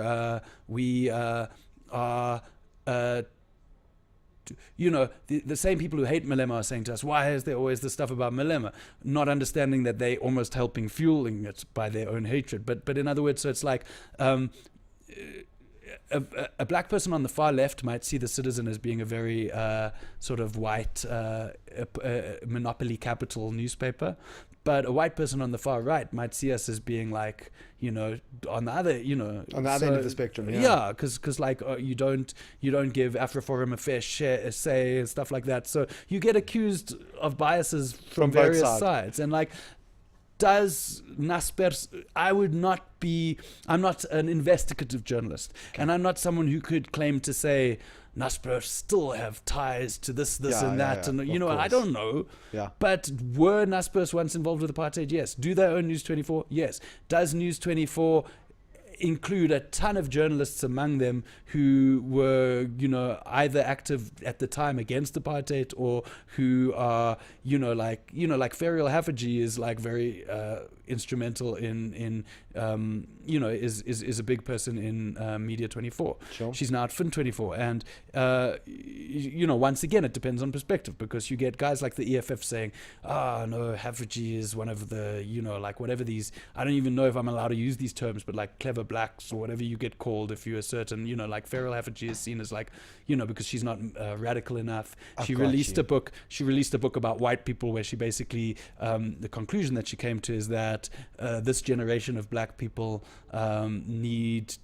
are too focused on all this stuff about like white people. It's like a fixation in that they would be better served by just focusing on on things like upliftment. I don't know if I don't know if I've gotten it right, but I don't know if I've quoted that properly. Sure. But you can see why that would be controversial among Very some much people. so. So Especially the older stalwarts. to some people, Ferial's on the far left. To some people, Ferial's on the is too far to the right. I don't know.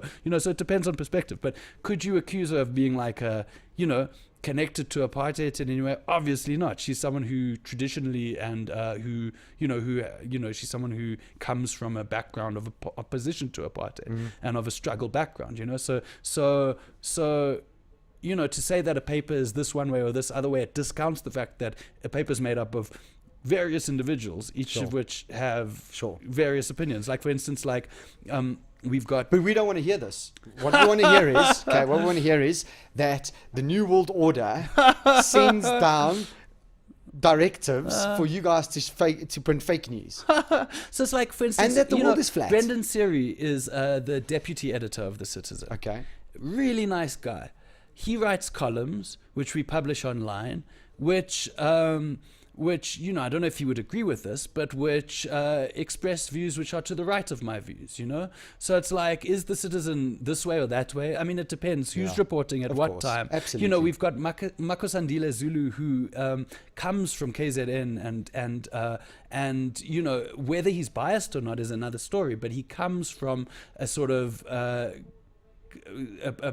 ANC stronghold, an IFP, you know, there's various stuff that would inform his own stuff, you know, whereas Khopelang Shawane comes from a completely different background, you know. So it's like, on our team we have various people who all report on the news through our lens, and it would be disingenuous to say, it would be completely false to say that we go out of our way to be biased, but everyone's journalism are going to come out. Yeah, they are going to come out. And so it's like, you know, so we've got, you know, I mean, I don't know if I can put words in some of our journalists' mouth, but I think we have among us people who are sympathetic towards the EFF, and we've got people among us, people who are fervently against the EFF, you know. But I guess as a whole, we would probably, you know, I mean, we often get accused of being white media or whatever that means, but I mean, our readership is 80%, you know, something more than 80% black. So oh, really? I mean, it's a hard thing to, you know, I mean, it's also very easy to forget, and we often do the idea that, like, you get black people from across all kind of political spectrums, and I think white people as well. It's like you tend to have this idea in South Africa that with whiteness comes a degree of right-wingness, and with blackness comes a degree of left-wingness. Yeah. But whether that is, you know, I mean, that there's obviously many exceptions to that. You know, it's like, you know, the DA would not be the second biggest opposition party. Well, the second biggest party in South Africa, and the biggest opposition party, and the biggest opposition party, if they did not have support from people who are black. You know, it's as simple as that. You know, and I think so the idea that this sort of surprise that there would be a newspaper that has a mainly black readership, but which is seen as being slightly towards this political spectrum as opposed to that political spectrum, that shouldn't really surprise people. No, absolutely. You know? And it makes sense that you say so. Yeah, I mean, because, you know, people aren't, all this comes down to the fact that people aren't homogenous within every, you know, even within every, I think a family is a good way to look at it, because if you think about it from an outsider, it's very easy to make this mistake of like, how can that person say that about their brother? You know, like, as if that idea is that, like, our family is this, like, everyone in there's, but also everyone in there must have the same interests at heart. Sure. And as anyone who's ever been born in a family knows, that's never the case. So it's like, it's that sense of like, if you can understand the diversity of views within one family, then just imagine it on a national level. You know what I'm saying? So it's like, what kind of newspaper is the Citizen? You know, I mean, depends who's writing. On a serious note, though, do you believe in the flat earth theory? Why would you even ask me that? Oh, I'm just asking. Jeez, you know what? I hate to say it, but I really was hoping that based on what we've said so far, you would know that I'm not the kind of person that would go in for that sort of thing. Just throwing it out there, dude. I'm just throwing it out there. Look, I'll say this.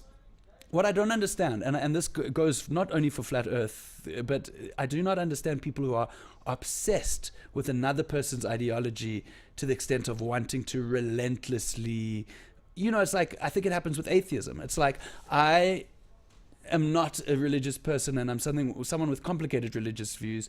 I'm born Jewish, but I might be closer to agnostic. I don't even know what I am. Even like the term agnostic annoys me, because it's like, I don't know where to even place myself.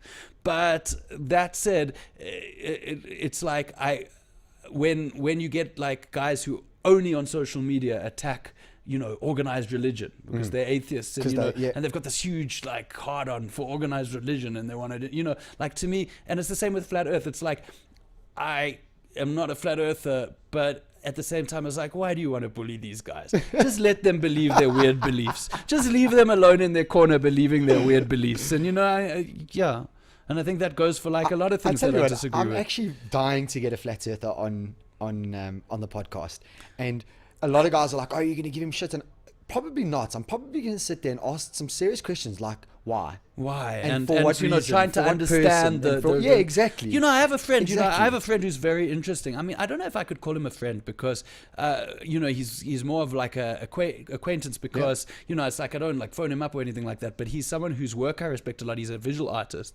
and I often call him up for like design stuff and stuff. Like he made some stuff for me on social media, which is amazing because he basically just took my head and photoshopped it into a bunch of things. So it's like me with like washboard abs, with like a kitten holding it, all this kind of like extreme kind of sort of mashups of my image, which I thought were great. So I love to call this guy up for, and he's a very hard person to place in terms of like, I can't personally tell, maybe, because we have a mutual, now I make YouTube stuff with a guy called James who lives in Cape Town, who's like a mutual friend between me and this guy.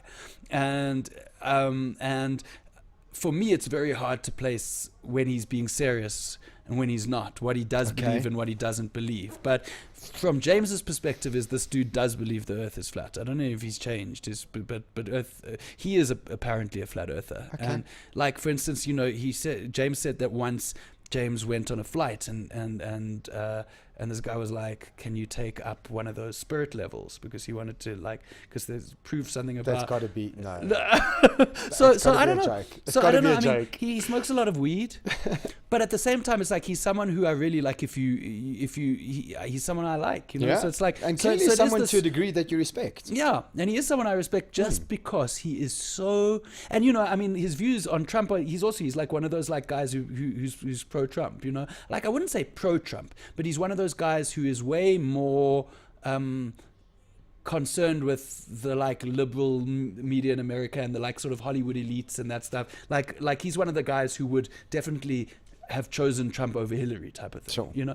And that's something that's very, very much not in line with most of the people I know. But like, that's almost what I like really respect about him, is that he's just so off the map. And also it's like, and then, on something he believes this, but then on another thing you believe that, and you're like, I think you're the only person in the world who has your set of beliefs, And then when you look at his work, and also the fact that he's such a bohemian type person who his art is psychedelic, and he's like the kind of person who would just, you'd look at him and you'd think like, this guy obviously has certain beliefs, and then when you find out what he believes in, often his beliefs are way the opposite of I just that level of independence I like. I respect that. So, I often say to guys, I love the idea of people who have changed religions, not because I care what religion they've changed to, but because they've taken the time to actually make a choice. I mean, I find that fascinating as well. It's almost like I find it so weird, because it's like, I find it so weird to decide like, this belief system, it's just not for me. I'm going to go to that belief system because from my perspective, they all seem so similar. Yeah, they do. Yeah, they do. So it's like, it's that weird thing of like, like it all comes down to whether the Sabbath should be held on Saturdays or should it be held on Tuesdays, Thursdays, and Sunday. Like that sort of things. It's like to me that's so weird to make that sort of decision, and it's hard for me to understand. But that's it. I respect that. But I like opposing views. I like what this guy sounds like. I like the idea of like I know some religious people who are just such good. Just their very existence and who they are is such a good rebuttal to the idea that some atheists have, that all religious people are closed-minded and all of that sort of stuff. It's like, I know some people who are like, I know people who are some of the most open-minded people I know, who, like, one of the most open-minded people I know is actually a religious leader, is actually a Methodist minister, and he's a family member of my wife's, Wow. And he's someone who, throughout his sort of pastor career, has fought against the perception that Christianity is a religion that's incompatible with homosexuality. And this is someone who is married with kids, but who just does not like the idea that Christianity discriminates, because he believes that's against because he believes that the teachings of Jesus are against that. You know what I'm saying? But it's like, so is it possible to, or even like my dad's a very religious Jew, but in his own way, in a very kind of like, in a way that most religious Jews would not understand. And he once said something to me, like, I've always been like, it's a blind spot in my dad, that someone who considers himself so rational would believe in this like sense of, because to me religion goes along with believing Bible stories and stuff like that, like Sure. Jonah was in the whale or whatever. Sure. And what he says to me, what he said to me was, I thought, quite profound, which is that he said his take on it is that, and once again, I might be misquoting him horribly, but his take on it is that the Bible, all of your scriptures, all of your religious documents were written by people. Yes. There's such a thing as the divine, but every single thing you've ever seen written about the divine is written not by gods, divine, but by human beings. And obviously they're going to get it, so that's the whole thing of like, a So lot of almost atheists like would there's say, a sense of flaw. yeah, but well, like an atheist would say in the Old Testament, it says, all this mad stuff about how you're allowed to like lend your wife out to, like all this weird, like archaic For a stuff cup of about how, salt. like you're allowed to hit your wife for doing this or that. I don't know what it says, but it's all that kind of wacky stuff, and it's like, so that's the biggest kind of thing for like an atheist to say, like, how can you believe this stuff? But then my dad would say, I don't believe that stuff. I believe religion grows with human beings. I believe that you can interpret it however you want. All I'm saying is that I believe in the divine, and I believe that because of that Judaism, because I was born Jewish, or for whatever reason, that's my interpretation of the divine. That's my angle on the divine. Sure. And that any sort of sense of like, this can't be changed, this can't be, he's very against that, because Judaism was, way back in the day, an interpretive religion and a debate focused religion, as in, if something doesn't work, change it. And at a certain point there was something called the Talmud, which was written, it was a bunch of rabbis who discussed things. And I think people like me and my dad think that's been misinterpreted, because a lot of Jews today practice that as if the Talmud was set in stone and immovable, whereas we believe that the Talmud was people's interpretation of the law at that time, and that to not keep changing it and not keep adapting is ridiculous. So and it's like, so that's the idea of like, like if you're an Orthodox Jew, the idea is that you can't turn on lights on the Sabbath. You can't use electricity, which is based on stuff not in the Old Testament or in the Torah, but in the Talmud. But now, what a lot of people will do is they will get their domestic worker to come and switch the lights on, And to me, they're finding hacks. Yeah, so it's you finding hacks. So to me, it's like when you get do to they that really level. Do that? Some people, I'm not saying it's like, but it is something that has been done, or like you hear stories of people who you're not allowed to drive on the Sabbath, but some people will drive to like around the block, so that people can see them walking into the synagogue as opposed to driving into the synagogue. So when it gets to that level, it's like you keeping up the traditions just for the sake of not losing face. It's like, why do we do this? As opposed to belief. Yeah, but also as opposed to true belief, but also as opposed to this idea of like, why do we do this? It becomes disconnected from the reason why it's even supposed to be done. So it's like, I'm keeping up with the Joneses as opposed to doing it as a belief system. Absolutely. And it's like, I mean, I can't understand that level of, it's hard for me to understand how someone, as much as I don't want to bully anyone, it's hard for me to understand why someone would believe the earth is flat. Yes. In the same way that it would be hard for me to understand that someone actually believes that there was a guy called Adam and a guy called Eve and they lived in a garden. A chick called Eve, Well, a guy, wow, interesting interpretation. But Genesis Revised, brought to you by Daniel Friedman. I mean, that stuff fascinates me, but at the same time, you have to understand that. No, but I genuinely want to, and I really mean this, right? I genuinely want to ask the question, to what end and for what reason?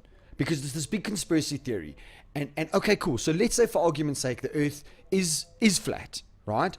Why keep it a secret? What is the actual intrinsic reason? But when I look, it's like, I think if you do the research, you'll find there are reasons for all of these things. I'm not saying they're reasons which aren't very easily discredited. Yes, I've read a lot about reasons. this. Because isn't that you were saying, why is it kept in this whole thing? I'm trying to think of what the reason is.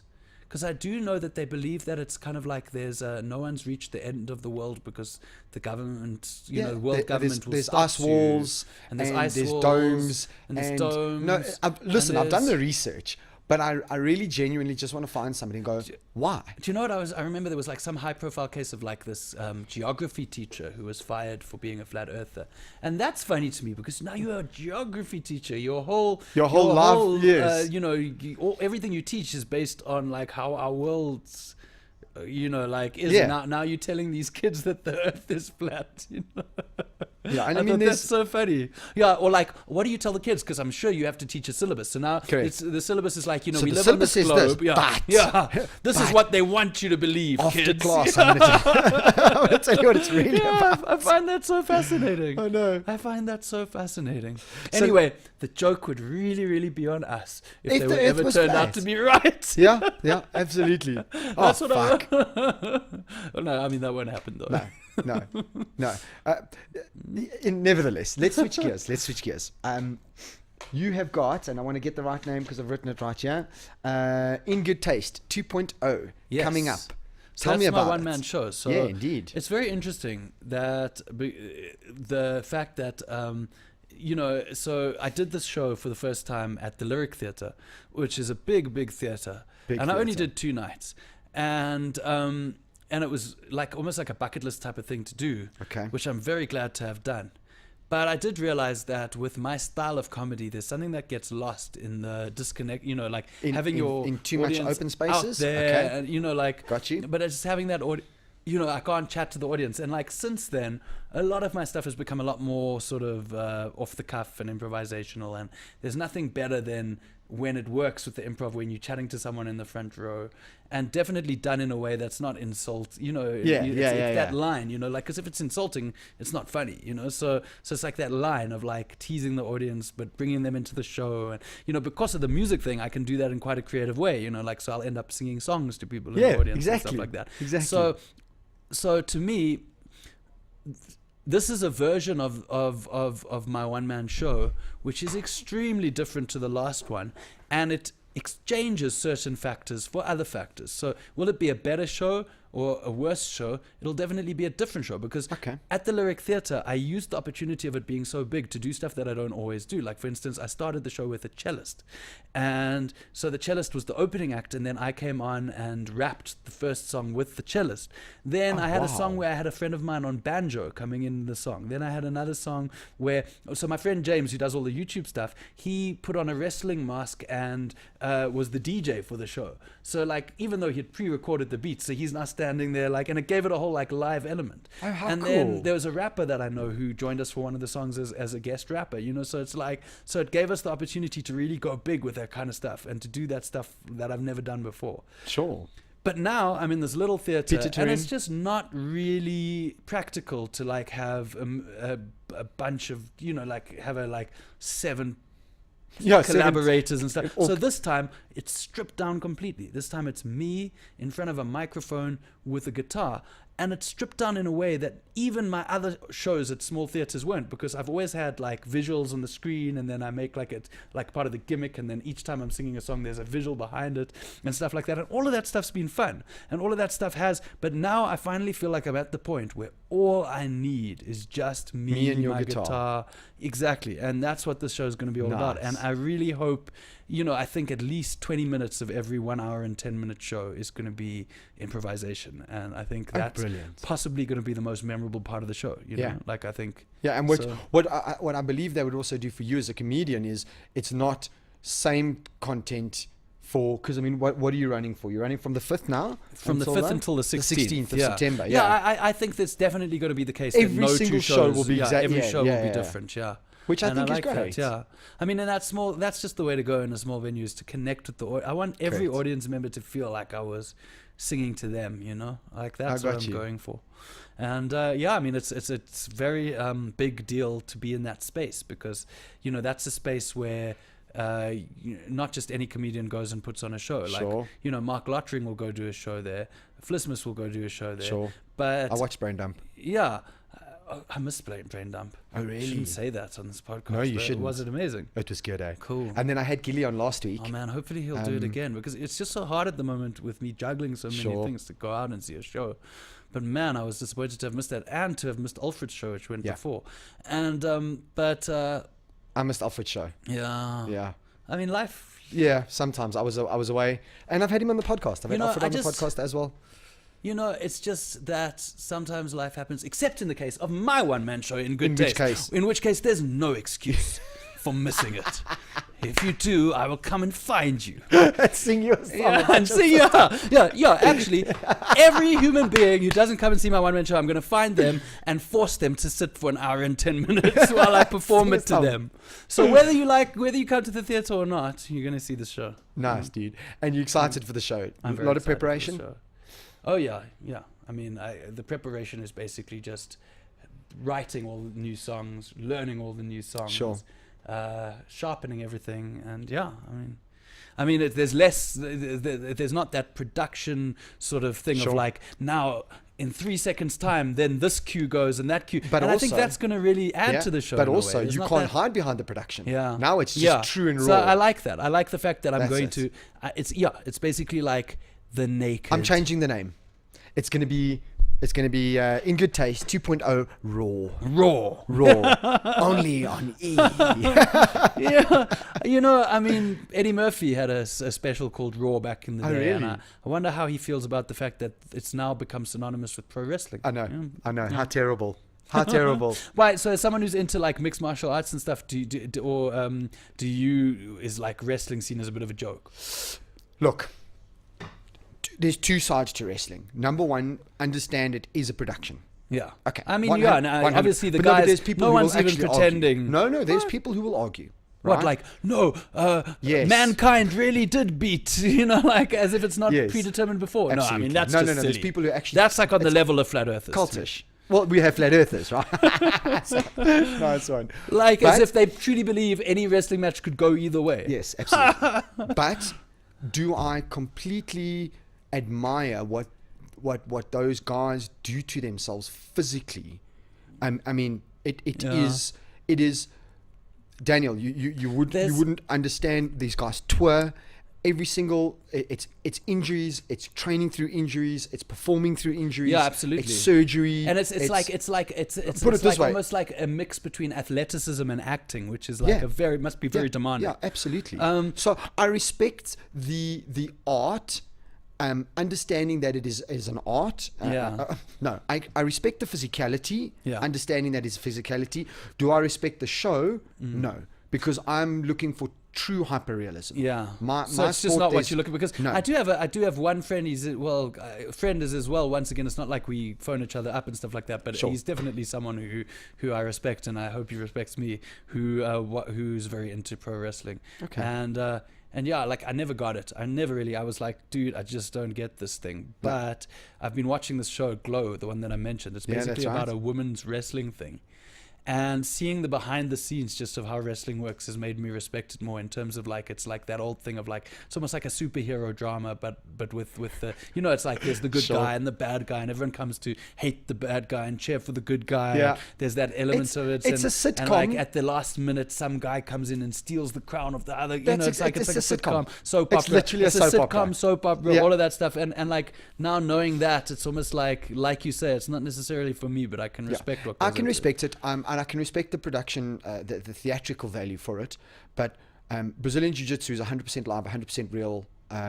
If you see someone bleeding, they are really bleeding, and if you see that they are holding their testicles in agony, they are probably never going to have children. So that adds that sort of... But potentially. Look, that's more mixed martial arts, right? No, actually not. I mean, there's rule sets and there's respect between people. But at the end of the day, I'm playing a game of I'm trying to kill you, and you playing a game of you trying to kill me. And the only difference between being alive is you letting go when you're choking me. And that's live. That's real. That's something that I could transpose into the street. And like maybe 100 or so years ago, it wouldn't have ended. With you letting go. Yeah. Because people would be probably like, that's boring. I'm not going to go see that show. Everyone lives. What's wrong with that sport? Everyone ends up living. Well, look at the Colosseum, right? Yeah, no, I mean that. No, I mean big time. I mean, exactly. Don't they say that basketball? The first thing, there used to be that version of basketball with people's heads. People would chop their enemies. Now that actually comes from, and I hope I get this right. It actually comes from Peru. Yeah, something South American. Yeah, definitely South American. Yeah, where they used to run. Yeah. So there's stuff like that, and like even the first version of soccer was just like wasn't as bad. It was like full contact soccer. It's called. They still play it some places. They still play a version like of medieval, it in the UK. Yeah, like a medieval. That right. stuff is crazy. No, I'm so glad we've got to the point where we're at. Right, we're soft. I can go and train Brazilian Jiu-Jitsu. I can get really, really good at it, and I can still come and do the podcast and go and work. And okay, no, that's nice. And well, like what back in the day, could you only train jiu-jitsu? Was that the only thing you could do? No, what I mean is, I'm saying coming from what we were just talking about, where that you can live. Yeah, that you so can live through every tournament. Yeah. No, that is good. That is and good. living is winning. Human beings at a certain stage got soft, and while so be it. So be it, because as a martial artist, I'm sure it's nice to know that. And also, what it means is there's more martial artists in the world, because what happens in a situation where every time there's a match someone dies is eventually you're going to run out of martial artists. True story. And it's hard to make plans for the weekend if you might die. Yeah. You know what I mean? And also, does he care about your career as a martial artist? It's like, I want to be the best. So they're like, but you're not going to make it out of this weekend necessarily. Yeah. That would really stop I would not be able to train. I'm a lazy person by nature, especially, I wouldn't say I'm lazy in terms of work, but I'm lazy in terms of physical stuff. Got you. So the idea that you would train for something where you might die at the end of it. Yeah.